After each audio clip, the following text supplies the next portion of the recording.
Abad de Claraval.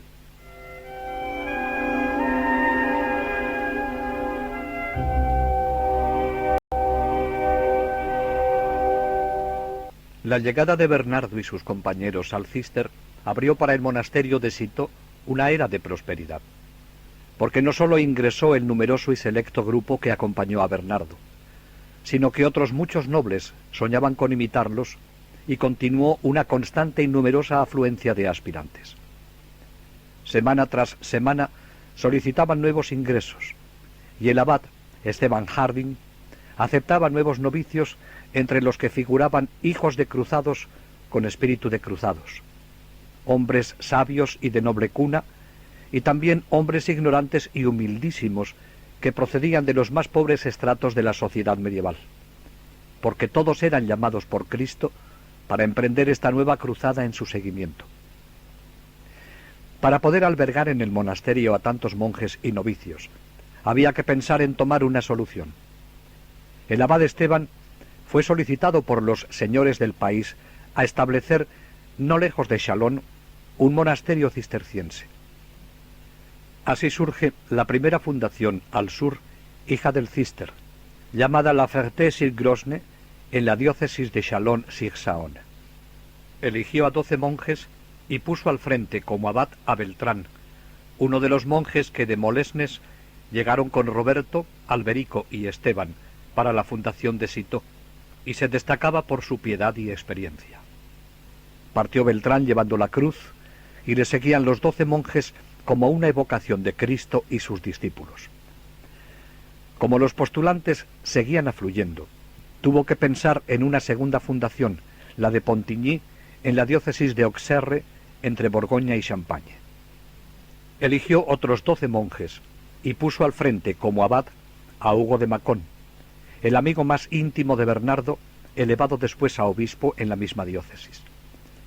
Mucho le tuvo que costar a Bernardo la separación de su gran amigo, pero él había ido por otro amigo del que nunca le separarían. Además, sabía que era una buena elección. Como los aspirantes seguían llamando a las puertas del monasterio, poco después el abad llevaba a cabo otra fundación. Eligió a Arnaldo de Colonia para poner al frente de la nueva abadía de Montrimont, próxima a la diócesis de Toul, de Langres y de Besançon. A pesar de estas 3 fundaciones, como las peticiones de ingreso eran constantes, y aunque el abad Esteban difería la entrada a muchos que la solicitaban, en 1115 tuvo que pensar en una 4ª fundación. Invitado por el generoso conde de Troyes, Hugo I, y de algunos otros bienhechores de la orden, la nueva fundación debía tomar la dirección hacia el norte y descender para instalarse en el valle de Obe. El abad Esteban eligió un selecto grupo de monjes, demostrando su generosidad al desprenderse de gente no sólo valiosa, sino santa. Los 12 elegidos fueron los 4 hermanos de Bernardo: Guido, Gerardo, Andrés y Bartolomé, su tío Gaudry, sus primos Godofredo de la Roche-Vanneau y Roberto de Chatillon, y Godofredo de Igny. Entre los demás figuran 2 ancianos, Gaucher, el mayor de todos, y el Bodón, uno de los fundadores de Citeaux, que dejó Molesmes siguiendo al abad Roberto, y otros. Al frente de esta expedición, el abad Esteban puso al joven Bernardo. Gran extrañeza causó a algunos de los monjes este nombramiento, porque, decían, sólo hacía un año que había hecho los votos. Su constitución era débil, su salud delicada. Además, no tenía experiencia en el manejo de los negocios temporales y administración de la casa. Pero el abad, que conocía bien las cualidades de Bernardo y poseía el discernimiento de espíritus, no se detuvo ni ante su débil salud ni en su falta de costumbre en las ocupaciones exteriores. Intuía ya lo que Bernardo confirmaría con su vida, que era un gran conductor de hombres. Por segunda vez, Bernardo arrastra a sus compañeros para el servicio de Dios, pero ahora no como quien solicita junto a ellos ser admitido en Citeaux, sino como su abad. Si Esteban Harding le hubiera propuesto a Bernardo que eligiese el grupo que debía acompañarlo, Sin duda, su elección habría recaído en los mismos hombres que el abad le dio. Lleva la cruz que le ha entregado el abad Esteban, y detrás de él, en procesión, siguen los 12 elegidos.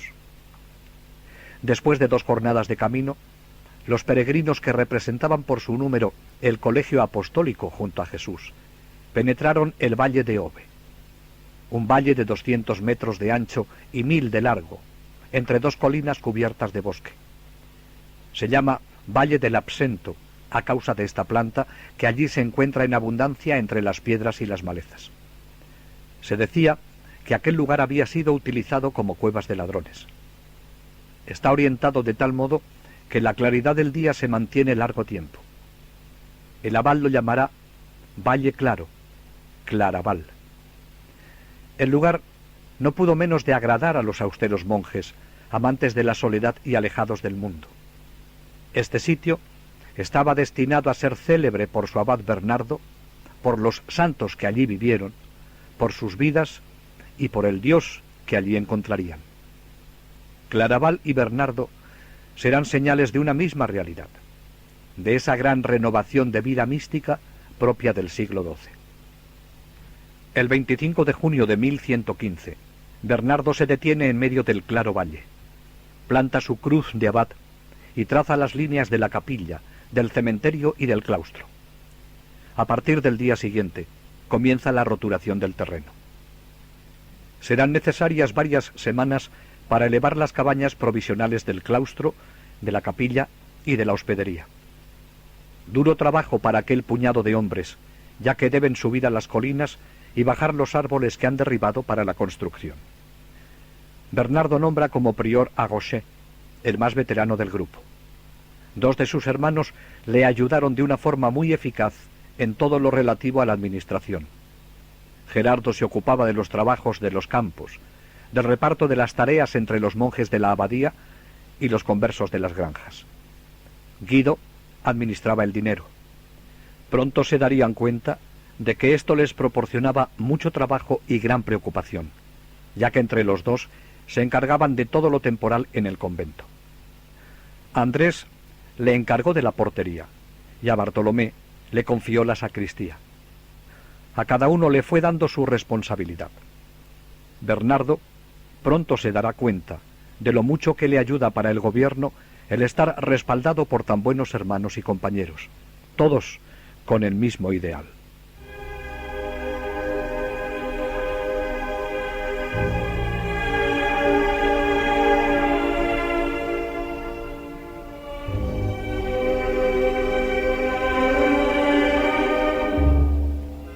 El nuevo monasterio depende del obispo de Langres, pero por estar este en Tourny, donde un concilio le detendrá 2 meses, según las prescripciones canónicas, Bernardo debe dirigirse al obispo más cercano para recibir la bendición abacial. Este obispo es Guillermo de Champeaux, que había fundado la abadía de los canónigos regulares de San Víctor de París y que ocupaba la sede de Chalon-sur-Marne. Fue este obispo uno de los mejores espíritus de su tiempo. De él se ha escrito que brillaba por encima de todos los obispos de Francia, por su conocimiento de las Escrituras. A este obispo se dirige Bernardo, acompañado de uno de los veteranos monjes del grupo. Así nos cuenta uno de sus biógrafos aquella visita. Se vio entrar en la casa del obispo a un joven extenuado y casi moribundo, seguido de un monje de más edad, alto y de robusta presencia, lo que hacía reír a unos y burlarse a otros, mientras que algunos tomaban la cosa por lo que era, algo digno de respeto. Pero mientras los demás se preguntaban cuál de los 2 era el abad, el obispo, con la primera mirada, reconoció al servidor de Dios y le recibió como puede hacerlo otro servidor de Dios. Desde que intercambiaron las primeras palabras, la reserva del joven en su manera de expresarse reveló a aquel hombre sabio, mejor que lo podría hacer el mejor discurso, que Dios mismo le visitaba en la persona de su huésped. Y es que, según escribe el mismo autor, de su persona emanaba una gracia particular, que era sin embargo más espiritual que corporal. Su mirada brillaba con un resplandor más celeste que terreno, y sus ojos hablaban de la pureza de los ángeles y de la sencillez de las palomas. La entrevista entre el obispo y Bernardo se realiza en un ambiente de gran confianza. El obispo no sólo aprobó la fundación, sino que parece fue él quien ordenó a Bernardo de sacerdote, y éste encontrará en Guillermo de Champeaux un maestro y un amigo. Y como nos siguen diciendo, a partir de aquel día y de aquella hora, no fueron más que un solo corazón y una sola alma en el Señor. Toda fundación tiene sus dificultades, pero una fundación realizada en estas condiciones, donde se carece de todo, es dura. Ocupados los monjes en la construcción del monasterio, y por haberse hecho la fundación después del tiempo destinado para la siembra, con gran esfuerzo roturaron el campo, pero la tierra produjo poco, y el primer invierno resultó muy duro. Les faltaba lo necesario para alimentarse. La comida ordinaria de los monjes se componía de sopa de hojas de haya y de un pan de centeno, de mijo y de arveja, y parecía casi imposible que hombres, y aquellos hombres, pudiesen vivir de él. Fue un año difícil. Era duro trabajar con el estómago vacío. Algunos le aconsejaban a Bernardo volver a Citeaux. La prudencia y el sentido común aconsejaban una retirada. Bernardo quiso poner toda su confianza en Dios. Hubiera podido recibir ayudas, pero Bernardo no quería depender más que de Dios. Y no le defraudó. Las ayudas llegaron cuando los monjes estaban al final de sus recursos y de sus esperanzas. La providencia de Dios se hizo patente en varias circunstancias. Se acercaba el invierno, que era duro y largo en aquella región. Su hermano Gerardo, encargado de la administración y despensa, estaba muy preocupado, porque no había ni alimentos ni dinero para comprar lo imprescindible para la comunidad. En su aspecto exterior se notaba la austeridad de vida con la que se habían abrazado por amor a Dios. No tuvo más remedio que llamar a la puerta de Bernardo para decirle que la despensa estaba vacía, no había dinero, y el invierno se echaba encima. Al preguntarle Bernardo cuánto dinero necesitaría la comunidad para pasar el invierno, le dijo que unas 11 o 12 libras serían la cantidad necesaria para cubrir las más urgentes necesidades del monasterio. Bernardo no tenía dinero. Su respuesta fue: hagamos oración y confiemos. Al poco tiempo aparece una señora desconocida, de Chatillon, que deseaba dar al abad un sobre de parte de su marido, para que rezasen por él, pues estaba gravemente enfermo. Bernardo le dijo que volviese donde su marido, a quien encontró curado. Y Bernardo fue con el sobre donde su hermano Gerardo, que estaba trabajando en el campo. Se lo entregó y le dijo: cuenta a ver lo que hay. Con gran sorpresa para Gerardo, encontró las 12 libras que necesitaba para pasar el invierno. En otra ocasión pasó por el convento un religioso, e impresionado hizo de pan para enseñarlo en su convento. El prior, movido a compasión, mandó cargar 2 mulas de su convento con pan y otras provisiones para los pobres de Jesucristo. No fueron las peores estas dificultades materiales, con presentar serios problemas para la continuidad del monasterio al principio. Lo que más le hizo sufrir al mismo Bernardo y a la comunidad es lo que a veces suele pasar a quienes, recibiendo altos dones de Dios, quieren llevar a todos por su mismo camino, tanto en la contemplación como en la austeridad. Dios había colmado a Bernardo de tantas gracias de contemplación y de una pureza angélica que más parecía vivir en el cielo que en la tierra. De ahí se derivaban 2 dificultades grandes. Cuando hablaba a la comunidad se elevaba tanto que los monjes no le comprendían y les proponía cosas tan arduas que ellos, todos animados de la mejor voluntad, no se sentían con fuerzas para realizarlas. Hasta sus hermanos estaban un tanto desconcertados. Además, cuando los monjes le descubrían su interior y le contaban sus limitaciones, tan propias de la naturaleza humana, Parecía como si Bernardo no pudiese comprenderlos. Él juzgaba a los demás por sí mismo y por los dones que en abundancia le daba el Señor, y no pudo por menos de reconocer que pensó tratar con ángeles en lugar de con hombres, aunque muy buenos siervos de Dios. Ellos recibían con humildad cuanto les decía. Uno de sus primeros biógrafos, Guillermo de Saint-Thierry, no dudaba en comparar a Bernardo con Moisés bajando del Sinaí después de conversar con Dios. De aspecto tan terrible que el pueblo huía al acercarse a él. Bernardo, salido de la soledad y del silencio de Cîteaux, parecía traer de cerca de Dios una pureza más que humana que asustaba a sus compañeros. Tanto en sus sermones como en las confesiones particulares, hablaba a aquellos hombres el lenguaje de los ángeles y apenas se podía hacer entender. Temía escandalizarlos más que edificarlos, al proponerles una perfección de la que pensaba que ellos estaban quizá más cerca que él. Resolvió abandonar todos sus pensamientos y retirarse a la soledad del corazón, para esperar allí que Dios le revelase su voluntad. Desde su tío hasta el último de los monjes, todos demostraron una gran lealtad y fueron quienes le enseñaron que los monjes son hombres y no ángeles. El mismo Bernardo se dio cuenta de la excelente comunidad que el abad Esteban le había dado con sus hermanos y parientes, pues el ser ayudado por un hermano da una gran fuerza.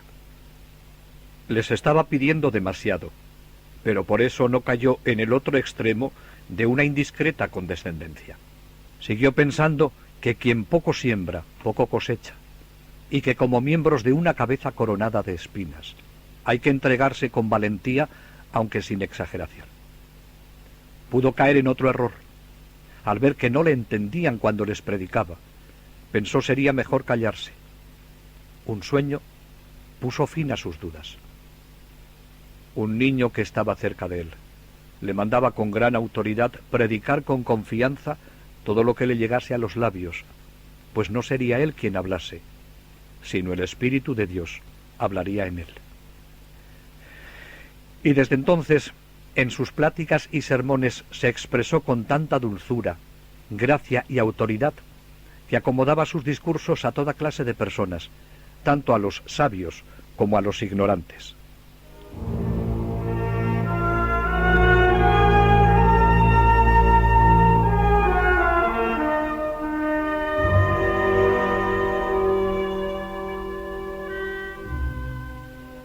El obispo Guillermo de Champeaux vela por Claraval y visita el convento a menudo, así como Bernardo visita con frecuencia a su obispo en Châlons.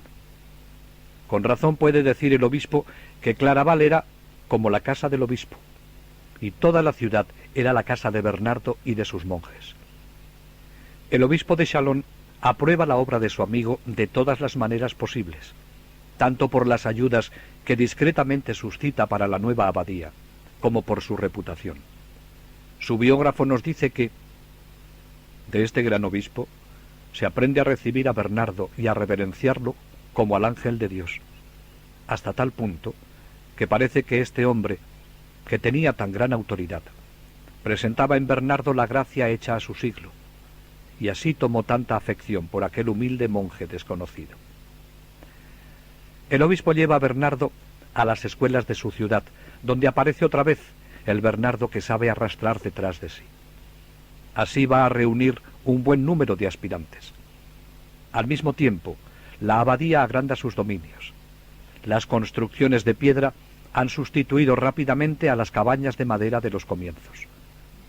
Ninguna decoración pintada ni escultura hay ni en la iglesia ni en los edificios del convento. En su reforma entraba la simplicidad en la decoración de los edificios, en los ornamentos litúrgicos, en los vasos consagrados y otros objetos utilizados en el culto. Y por supuesto, en el vestido, en el alimento y en todo el estilo de vida. Todo esto iba orientado a un fin positivo: favorecer la interioridad, una oración tan simple como fuera posible, evitando las distracciones, los pensamientos inútiles y las imágenes que no conducen a Dios. Bernardo es consecuente consigo mismo tanto en lo que crea como en lo que rechaza en materia estética. Sus ideas sobre el arte forman parte de una concepción muy coherente de la vida monástica. La quiere orante, austera, desprendida.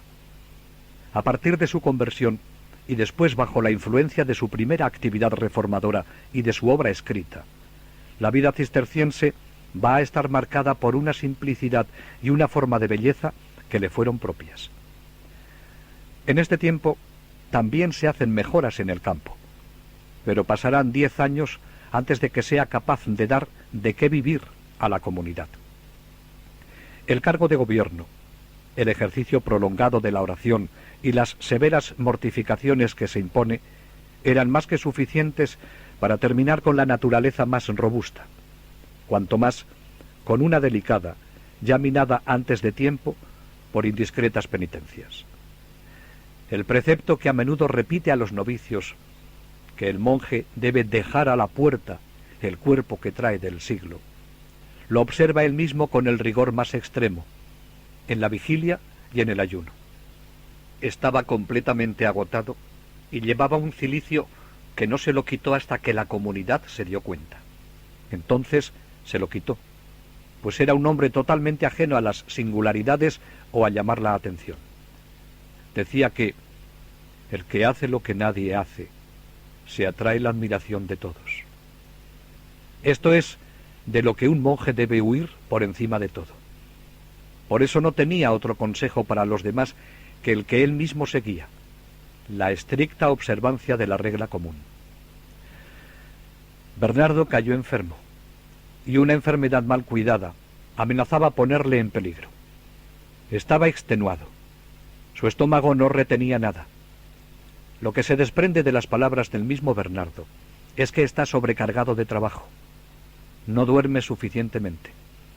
A veces se muestra agotado por los ardores de una fiebre aguda. No parece fácil poder dar un diagnóstico de unos síntomas tan vagos. Pero una cosa es segura. Bernardo es un hombre que conoce el sufrimiento. En esta situación vino a visitarle su gran amigo, el obispo Guillermo de Champeaux, que se dio cuenta de la situación y comprendió que había que poner remedio inmediatamente.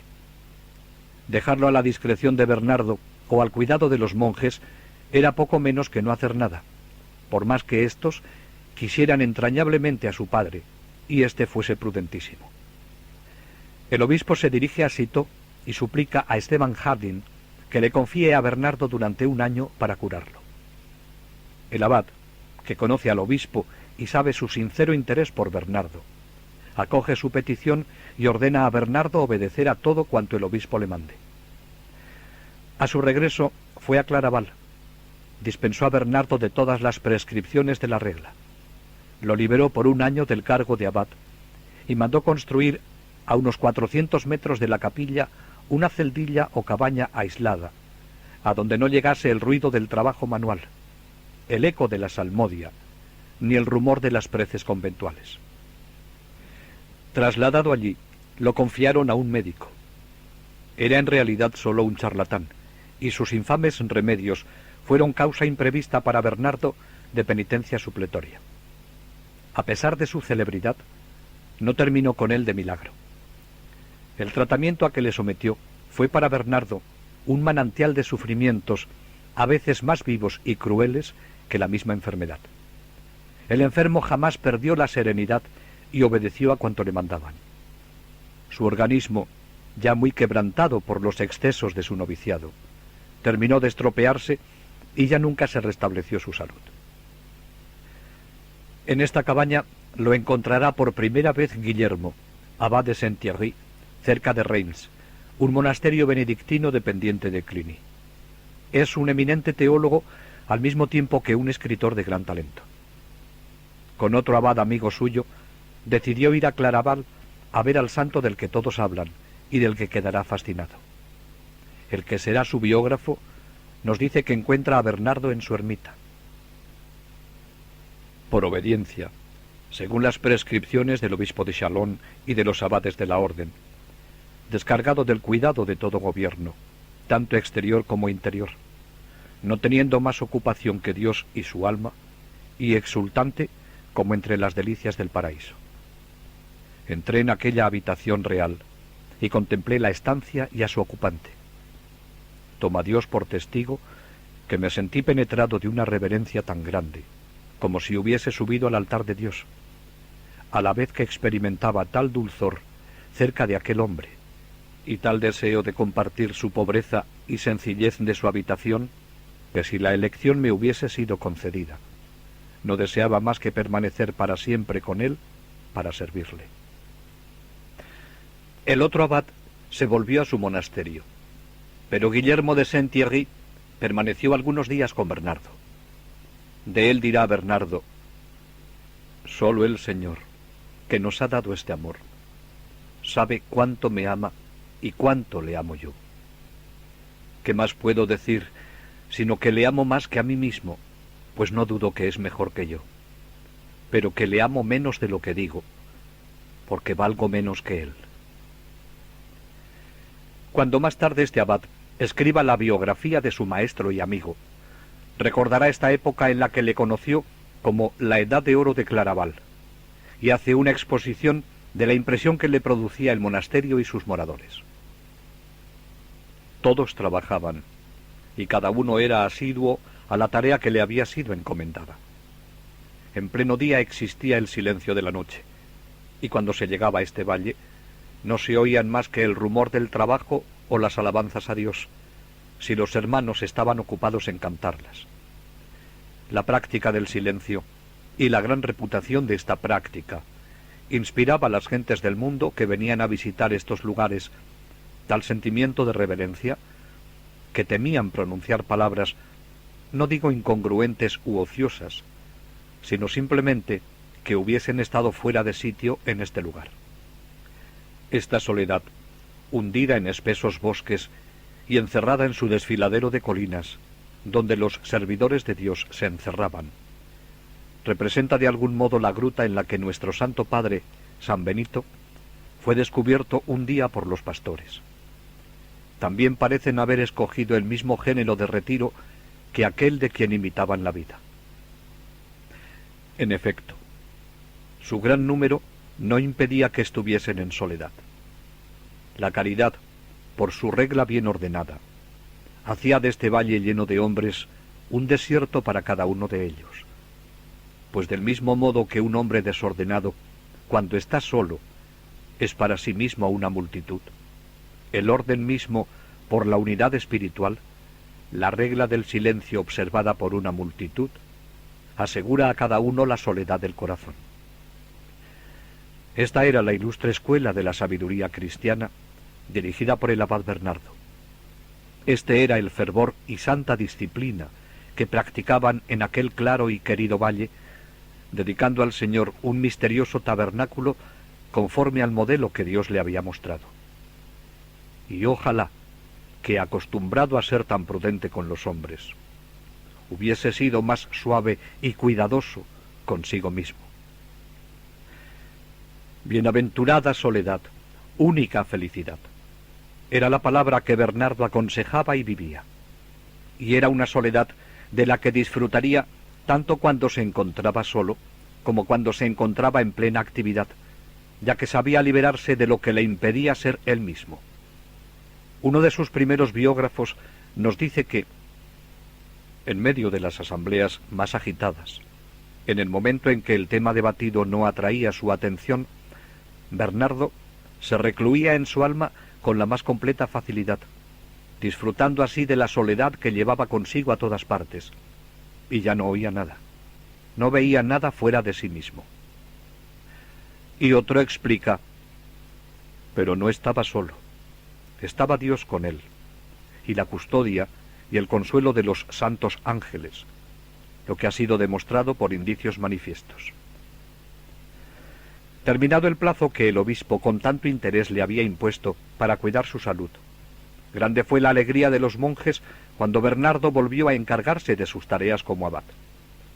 Sin duda, estimulados por el ejemplo de Bernardo, se habían extremado en sus penitencias, y éste con gran prudencia manifestó su desacuerdo y trató de orientarlos diciéndoles que no era lo mismo comer con gusto que comer por gusto, que era Dios autor no menos de la gracia que de la naturaleza, que cuanto había salido de sus manos era bueno, que en todo era menester guiarse por la discreción y prudencia.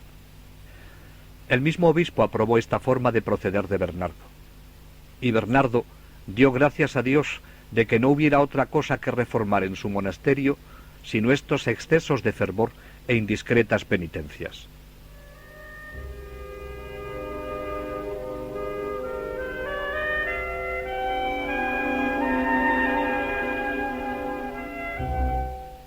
Al terminar el año 1118, murió el tan querido obispo de Bernardo, Guillermo de Champeaux, el que tan eficazmente había ayudado a San Bernardo en sus empresas, y había sido para Claraval verdadero padre y protector, y el que con tan solícito cuidado había cuidado de su salud. Mucho sintió Bernardo esta ausencia, pero sabía que no perdía su protección, pues desde el cielo seguiría intercediendo más eficazmente por esta obra de Dios. Por todas partes se extendía la fama de Claraval, y se hacía famoso el nombre de Bernardo. Era constante el ingreso en el monasterio de nuevos aspirantes, la mayoría pertenecientes a las familias más nobles de las vecinas ciudades. Hombres que en el mundo ocupaban altos puestos, en la milicia o en la enseñanza. No dudaban en dejar todo para comenzar a seguir a Jesucristo en esta nueva milicia y aprender y vivir su verdadera y eterna doctrina. Sin duda hay que tener en cuenta la personalidad de Bernardo, sus brillantes dotes, su poder de persuasión. Cuando sale del convento, llega. Habla aquel monje con la cara demacrada por el cansancio y el ayuno, pálido, con un aspecto espiritual y tan impresionante de esa manera que sólo al verle se persuaden sus oyentes, aun antes de que él haya abierto la boca. Pero es que además, cuando habla, se pone de manifiesto que lo que expresa es fruto de lo que vive. No hace un solo desplazamiento del que no vuelva con aspirantes. En 1119 acude Bernardo a Citeaux para participar en el capítulo general de la orden. Bernardo es escuchado por los padres abades cuando habla de volver al fervor de la observancia de la regla benedictina, ya que ese es el sentido que tiene la reforma cisterciense. En este capítulo cisterciense, Esteban Harding quiere que se apruebe por los abades la Carta de la Caridad y de Unanimidad, que codifica los vínculos entre las abadías madres e hijas. Citeaux es presentada como modelo de observancia de la regla. La jurisdicción local de cada abad está subordinada a la vigilancia del abad inmediato, el abad de la abadía madre, que debe visitar sus fundaciones una vez al año. Bernardo es escuchado con reverencia cuando habla. La verdadera caridad de Cristo ardía en su corazón, y no quería limitar a su convento el fuego que tenía dentro. Aspiraba a incendiar todos los corazones en el amor divino, regenerar el mundo empezando por las órdenes religiosas, después el clero y los seglares. ¿Cómo podría hacerlo? No lo sabía. Desde su convento tenía dos armas poderosas, la oración y la penitencia. Dios ponía estos deseos en su corazón para prepararle a la empresa cuya misión le iba a confiar a su debido tiempo. Claraval no se repartió inmediatamente en innumerables fundaciones. Solo 3 de los 70 monasterios que había de fundar San Bernardo fueron establecidos en los 10 primeros años de Claraval. La primera hija de Claraval será Tréfontanet, en la diócesis de Chalon, en 1118. Un año después, hacia fines de 1119, le tocó el turno a Fontenay, lo que obliga a Bernardo a separarse de su primo, la luz de sus ojos, Godofredo de la Roche-Vanneau, a quien envía de abad. Pero algunos años después, éste prefirió regresar a Claraval, y Bernardo le hizo su prior, hasta que se convirtió en obispo de Sangre en 1138.